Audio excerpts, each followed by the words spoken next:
तो ये आज हम स्टार्ट करने जा रहे हैं जैसे कि पहली क्लास। ठीक है। टारगेट है अपना प्रीलिम्स का, जो कट ऑफ है प्रीलिम्स का, जो अपकमिंग एग्ज़ाम होना है यूपी पीसीएस का, उसको पार करना। और मार्जिन हम लोग लेके चल रहे हैं 20 दिन। ठीक। रिमेनिंग जो 5-6 दिन बचेंगे उसको घोट के रिवाइज करना है। ठीक। पहली क्लास दी जा चुकी है और अब ताबड़तोड़ दिन में 2 से 3 क्लासेस भी आ सकती हैं, 4 भी आ सकती हैं, वो सब हम लोग की हेडेक है, उसको हम लोग कवर करेंगे। और दूसरी चीज़, नोट से पढ़ाया जा रहा है। किससे? नोट से। ठीक। टू द पॉइंट सारी चीज़ एक जगह लिखी मिलेंगी। एग्जाम ओरिएंटेड है, बकवास चीज़ें कुछ भी नहीं है। टाइम बचाना है और उतनी चीज़ें पढ़नी है जो एग्जाम में पूछी जाएंगी। ठीक है। वो सारे एरियाज इसमें मैंशनड हैं। वो सारे एरियाज जिससे एग्जाम में क्वेश्चन लगातार पूछ रहे हैं, वो आपका टाइम बचाएगा क्योंकि उसकी मेहनत हम लोगों ने की है। ठीक। और उस एरिया से जितने क्वेश्चन बन सकते हैं, जितना उसका कोर कंटेंट है, कॉम्प्रिहेंसिव कवरेज यहाँ पर आपको दी जा रही है।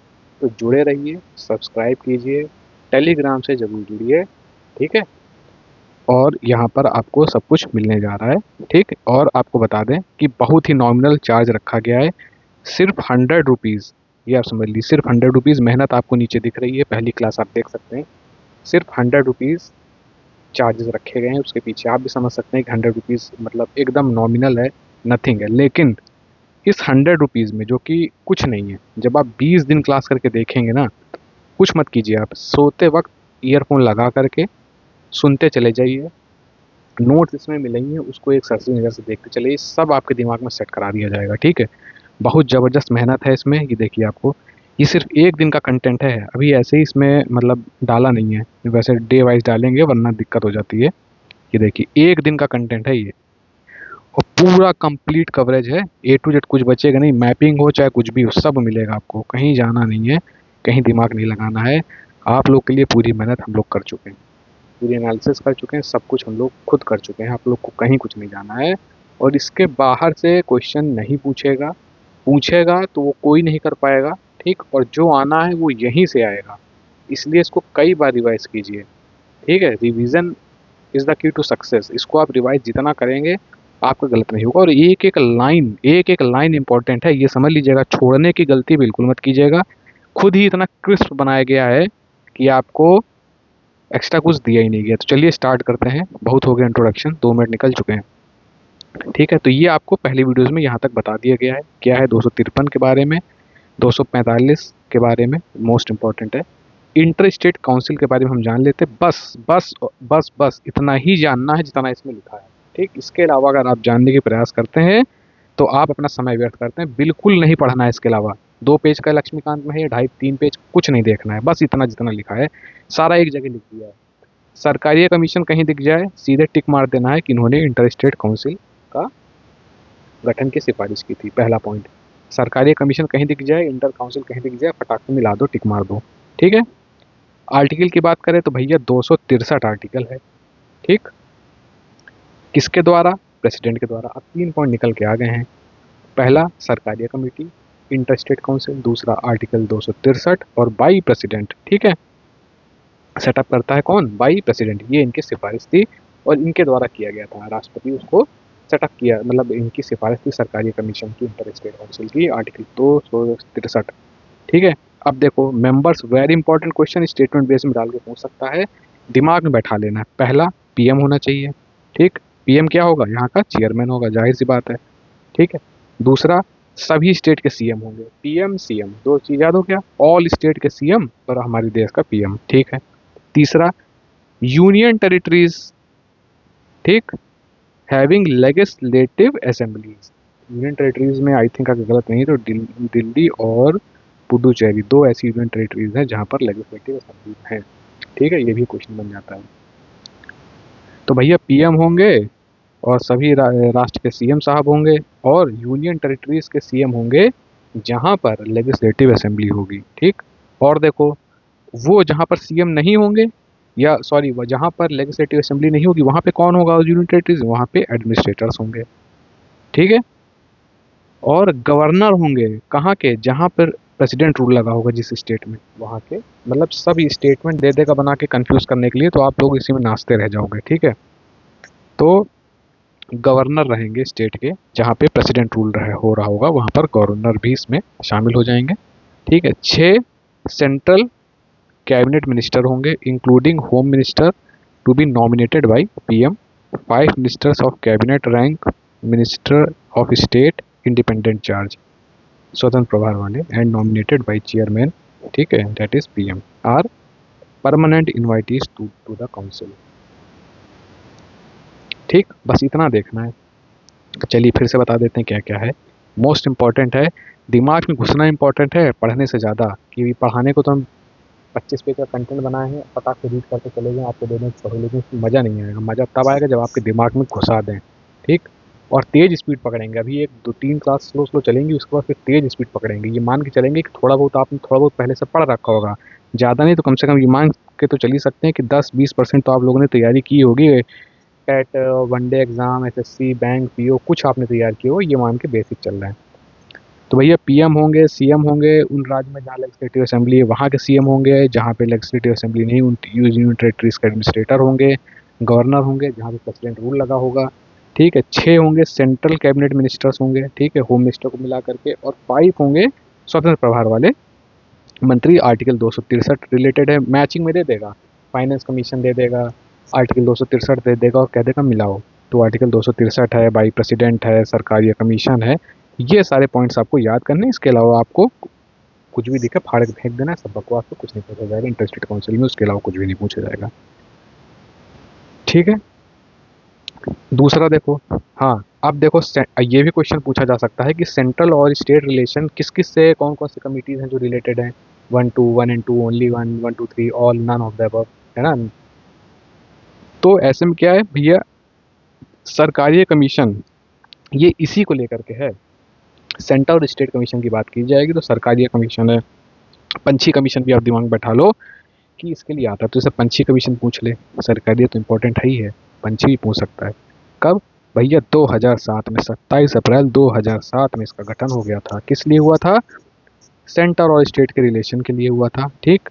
Impeachment of governor and fixed tenure of 5 years, recommendation इसमें क्या दी थी, इसने रिकमेंडेशन दिया था महाभियोग किसका, गवर्नर का, ठीक।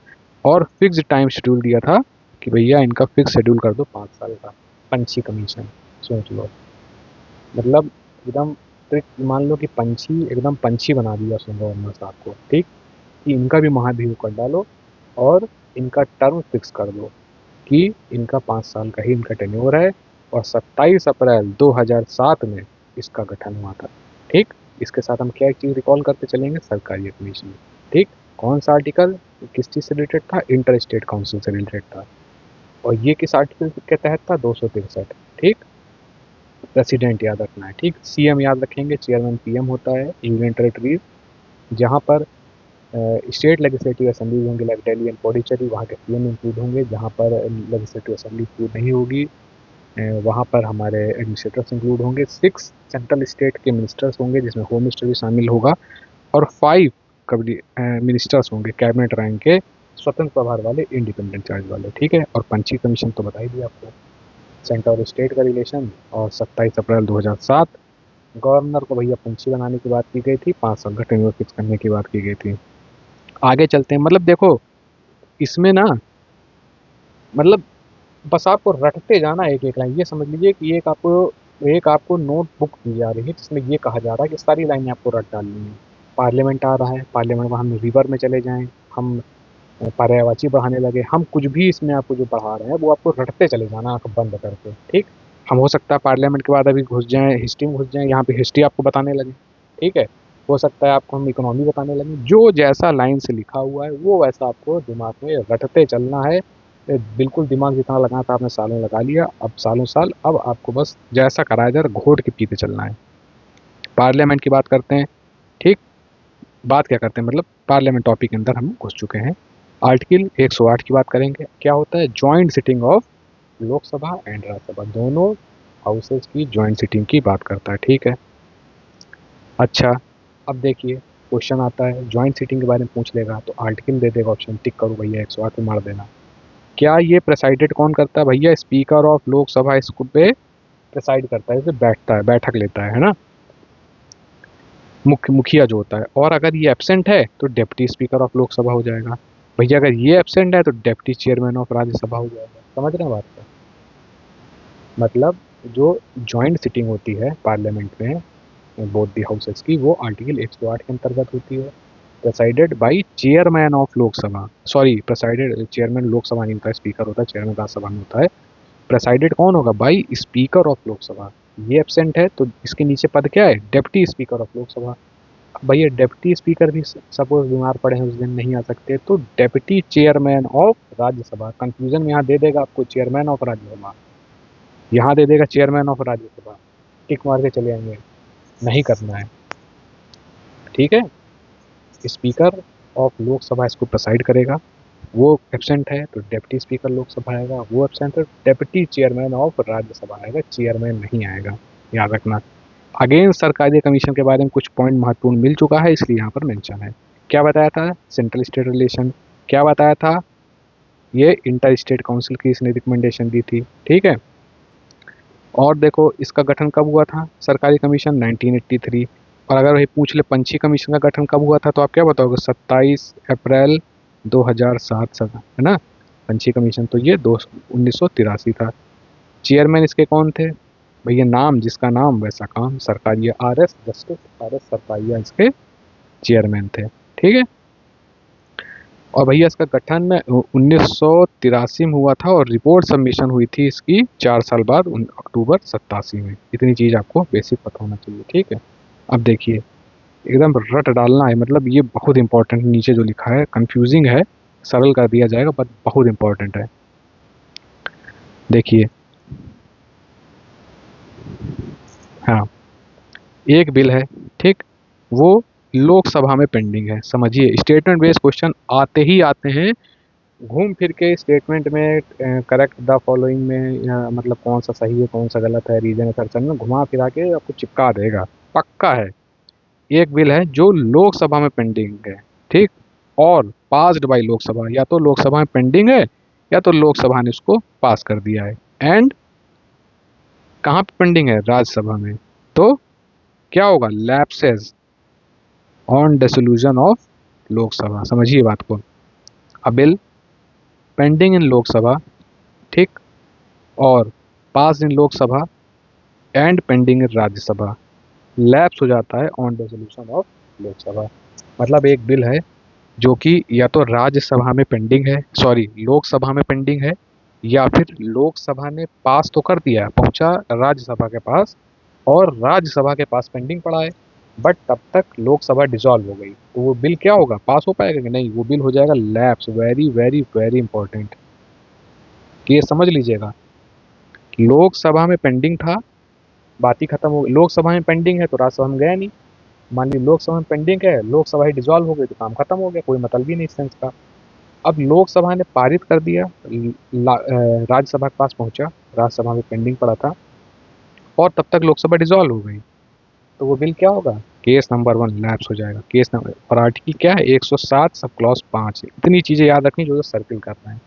दूसरा, इस बार भैया बिल पेंडिंग है राज्यसभा में, which is not been passed by Lok Sabha shall not lapse on dissolution of Lok Sabha. Very important, article 104 107 sub clause 4। आप देखिए पहले में क्या था कि लोकसभा ने भेजा, पास किया, राज्यसभा को भेजा, भैया लोकसभा ने तो भेज दिया, राज्यसभा के पास पहुंचा, अब राज्यसभा में पेंडिंग पड़ा है, लोकसभा डिसॉल्व हो गई तो वो लैप्स हो गया। अब दूसरे में क्या है? अब की राज्यसभा में पेंडिंग पड़ा हुआ है पहले से ही, जिसको लोकसभा ने पास ही नहीं किया है और राज्यसभा के पास पड़ा है ना। मतलब राज्यसभा ने ही मान ली कोई बनाया, उसको लोकसभा में मान ली भेज रहा है, बट अभी उसी राज्यसभा के पास ही रखा हुआ है, लोकसभा के पास गया नहीं है, तो जाहिर सी बात है लोकसभा को आप सुप्रीम थोड़ी देर समझिए, तो जब लोकसभा के पास वो गया ही नहीं तो क्या होगा? Shall not be lapse on dissolution of Lok Sabha. तो जब लोकसभा के पास पहुंचा ही नहीं तो डिसॉल्व हो रही है कि नहीं हो रही, इससे क्या फर्क पड़ रहा है ना। और इसमें क्या था? लोकसभा ने राज्यसभा को भेज दिया और भेज के अपना गायब हो लिए, तो भैया वो ढूंढेगा ना कि किसने ये चीज़, ये काम किसने किया, उसको ढूंढ, तो वो तो डिसॉल्व हो चुके हैं तो वो भग गया, है ना। ऐसी चीज़ है। अब देखिए तीसरा केस, बिल दोनों हाउस ने पास कर दिया इस बार, ठीक, बट पेंडिंग कहाँ है? एसेंट ऑफ प्रेसिडेंट के। Does not lapse. अब देखिए इस बार क्या 3 केस बनेंगे, बहुत इंपॉर्टेंट है, समय लग रहा है लगने दीजिए लेकिन समझ लीजिए। इस बार क्या है कि दोनों हाउस ने कहा भैया, दोनों हाउस ने कहा, ए और बी, लोकसभा राज्यसभा दोनों ने कहा भैया पास, भैया पास, प्रेसिडेंट के पास जाएगा साइन होने के लिए, तब ये लॉ बन पाएगा। ठीक, इन्होंने पास किया, इन्होंने पास किया, अब ये डिसॉल्व हो गए लोकसभा, कोई फर्क नहीं पड़ता, इन्होंने तो अपना काम कर दिया, इन्होंने भी अपना काम कर दिया, इनके ऊपर बचा है तो कोई फर्क नहीं पड़ता है, प्रेसिडेंट जब चाहेगा साइन करके उसको लॉ बना देगा। ठीक, फिर से एक बार आपको रिवाइज करा देते हैं। सपोज पहला देखिए, एक पर्सन ए है, एक पर्सन बी है, ये है लोकसभा, ये है राज्यसभा, कोई फर्क नहीं, आप लोकसभा आप बस पर्सन देखिए।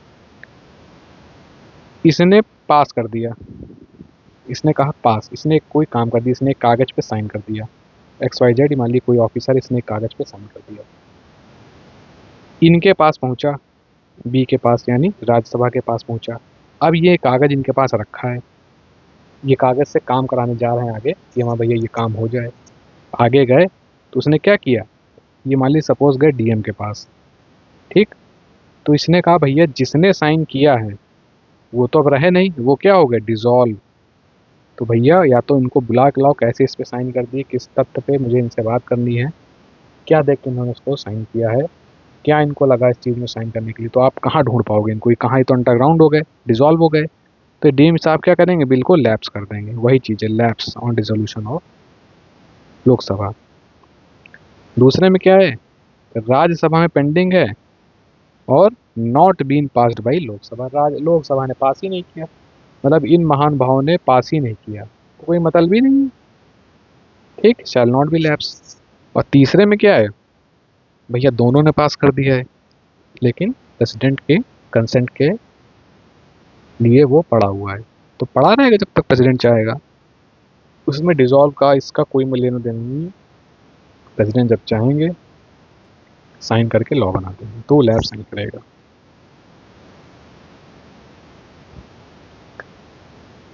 क्लास देखिएगा, हम बता रहे हैं आपसे कि 20 दिन के अंदर आपकी ऐसी तैयारी हो जाएगी ना, आप सोच नहीं सकते हैं, क्योंकि अभी प्लेटफॉर्म की कुछ कमी है। ठीक है, थोड़ा टाइम भी एक प्रॉब्लम है, वरना जिस दिन आपको इस चीज़ का आभास हो जाएगा ना कि मार्केट से एकदम हट के चीज़ें, जो क्लीन चीज़ आपको मिले जिससे खुद तैयारी की गई है पूरी टीम ने, तो आपको समझ में आएगा इसकी वैल्यूएशन क्या है। ये हो गया। अब देखिए, bill pending in parliament shall not lapse by reason of prorogation, ये भी लैप्स नहीं होगा। बस आपको एक केस याद रखना है लैप्स वाला यहाँ पे, कि भाई लोकसभा पास करके चले गए और डिसॉल्व हो गए, राज्यसभा के पास पेंडिंग है, लैप्स जा रहा है बस, बाकी अभी तक लैप्स नहीं हो रहा है। Bill pending in Lok Sabha shall not lapse on it's prorogation, prorogation वाले केस में आप जान लो कि लैप्स नहीं होगा। ठीक है, अब देखो बट यहाँ पे काउंटर भी लिखा हुआ, देखिए एमसीक्यू में कैसे घुमा सकता है, ये तक आपको मेंशन करके दे दिया गया है। But in MCQ a bill pending in Lok Sabha क्या है, लैप्स, सिर्फ अगर ये आपको लिख के आ रहा है कि ये बिल है जो कि लोकसभा में क्या है पेंडिंग है, तो लैप्स पे था। Bill passed by Lok Sabha but pending in Rajya Sabha lapses, ये तो केस नंबर 1 है, ये तो बता ही था, इन्होंने पास किया, यहाँ पेंडिंग है, ये डिसॉल्व हो गए। Bill pending in Rajya Sabha but not passed by Lok Sabha, तो नॉट लैप्सेस, केस नंबर 2 ये वाला, ये तो आपको पहले ही बताया था ये। ठीक है, कि राज्यसभा ने उसको, लोकसभा ने पास ही नहीं किया, मतलब राज्यसभा ने बिल बनाया है, ठीक है, और उसको अभी आगे भेजा ही नहीं, कुछ हुआ ही नहीं है, वहीं पे पड़ा है राज्यसभा पेंडिंग, तो वो लैप्स से क्या ही मतलब है। दोनों हाउस ने पास कर दिया है, प्रेसिडेंट के पास है, तो क्या होगा, नॉट लैप्स, जाहिर सी बात बता दिए थे, प्रेसिडेंट, दोनों ने हाउसों ने अपना काम कर दिया है, प्रेसिडेंट की वो प्रेसिडेंट की जिम्मेदारी है। ठीक, अगेन सेम चीज, bill passed by both houses but reserved by president for reconsideration not lapse, president के पास है तो वो लैप्स नहीं होगा, प्रेसिडेंट कंसीडर करे, रिजेक्ट करे, पॉकेट वीटो कुछ भी करे। ठीक है, आर्टिकल 245 तो भैया एकदम चिपका लीजिए मत्थे पे। Parliament has exclusive power to make laws for whole or any part of territory of India. ठीक.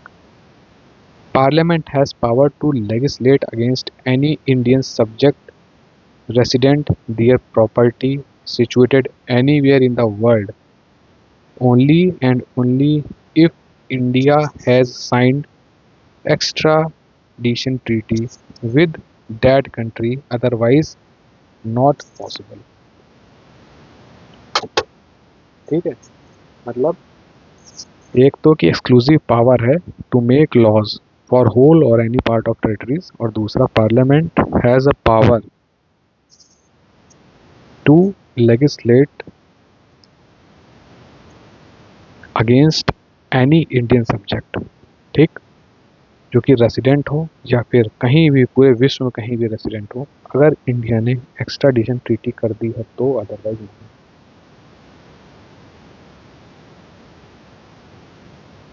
अब देखो, बहुत इंपॉर्टेंट है, parliament can legislate on subject in state list. कब कब कब कब पार्लियामेंट स्टेट लिस्ट के मैटर पर लेजिस्लेट कर सकता है, कानून बना सकता है, बदल सकता है। पहला, जब भी बता दी इंटरनेशनल ट्रीटी दिख जाए आर्टिकल 253, तो आपको समझ जाना है कि भैया यहाँ खतरे की बात है, पार्लियामेंट लॉ बना सकता है स्टेट से पूछे बिना और स्टेट से बिना पूछे, तो पूछ के। दूसरा, भैया concern of that state article 252, state चाह रहा है, स्टेट को कंसर्न है कि ये चीज़ की जाए, लेजिस्लेट करे, पार्लियामेंट चेंज करे, हस्तक्षेप करे, लॉ बनाए, तो वो बना देगा। दूसरा, इंटरनेशनल ट्रीटी के जब सीन होगा तब बना देगा।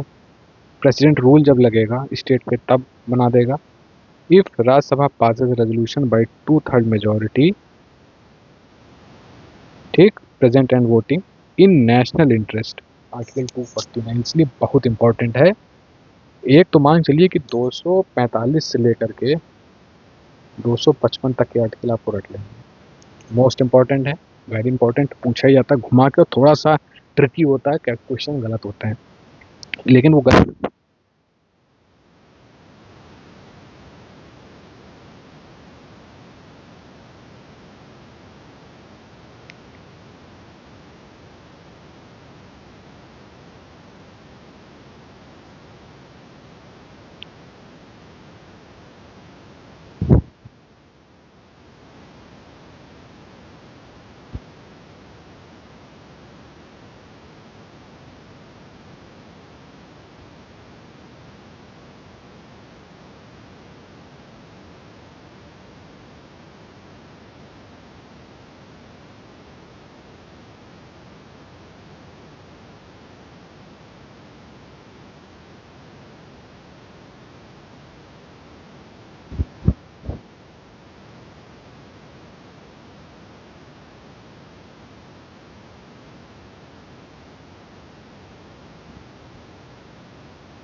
से। अगर मज़ा ना जाए आपको और ऐसे ही क्लास मिलेंगी, ऐसे ही वीडियो वाइज समझा समझा के, अगर मज़ा ना जाए तो आप बताइएगा, ठीक। तो जितना भी कराया है घोल के पी जाना है आपको बिना देरी की। बहुत इंपॉर्टेंट है, बहुत कॉम्प्लिकेटेड चीज़ें हैं, माथा फोड़ लेंगे आप, लेकिन ये चीज़ हमेशा गलत होती हो तो आई होगी, आज के बाद गलत नहीं होगी। रिवाइज करिए यहीं से, जिस ट्रिक के साथ समझाया है ए और बी करके लोकसभा और राज्यसभा वाले कॉन्सेप्ट को, उसको समझिए, एकदम आपको मज़ा आ जाएगी, ठीक है। बहुत इंपॉर्टेंट है। इसके बाद ज्योग्राफी करेंगे। ज्योग्राफी बहुत इंपॉर्टेंट है, मतलब एकदम इम्पोर्टेंट क्या, एकदम चीज़ जो पूछ ही जाएंगी वही चीज़ें आपको घुटाई कराई जा रही है उस चीज़ की।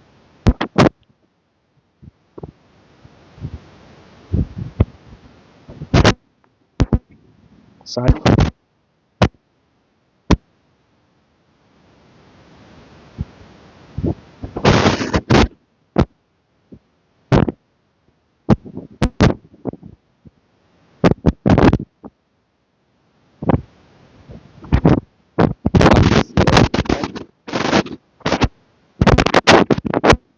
इससे मोटिवेशन मिलता है, ठीक है।